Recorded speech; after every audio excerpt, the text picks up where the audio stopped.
दोस्तों, मैं दिनेश के ओर आप सबका स्वागत है न्यूज़ टाइम के अंदर।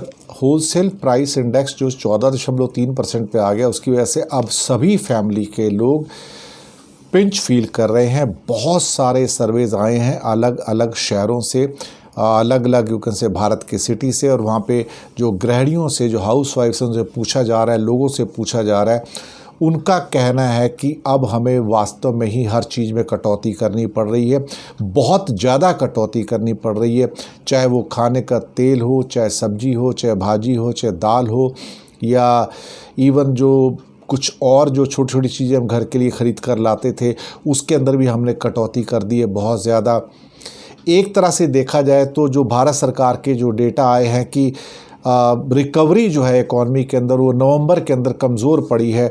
उसका एक कारण ये भी है कि जो महंगाई इतनी बढ़ गई है, तो लोगों की पॉकेट के अंदर पैसा ही नहीं है। पहले पैसा तो हो, अगर आप कहते हैं कि हम डिजिटली पेमेंट कर सकते हैं, तो पेमेंट क्या करेंगे, खाक करेंगे अगर जेब में पैसा ही नहीं होगा। तो आज कंडीशन कुछ इस किस्म की हो चुकी है, जहाँ पर देखा जाए तो लोगों की पॉकेट में पैसा रह नहीं गया है। सरकार कोई भी ऐसा काम नहीं कर रही है जिसके द्वारा लोगों की पॉकेट में पैसा बढ़े, जिससे कि डिमांड साइड आप कह सकते हैं कि चीज़ें बेहतर हों।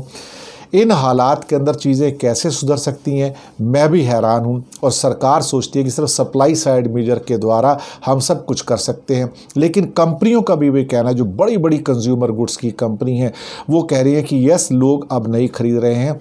और जो रैशनल बायर्स हैं, जो कि 40 से 45% तो मार्केट है, और उनका टिकट साइज़ भी डाउन हो रहा है।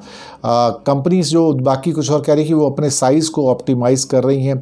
उनका कहना है कि लोग अब नहीं खरीद रहे हैं, धीरे धीरे जो बहुत ज़रूरी चीज़ें हैं लोग उसी को खरीद रहे हैं, और बाकी जो चीज़ें हैं उनको वो पोस्टपोन कर रहे हैं और फ़िलहाल नहीं खरीद रहे हैं।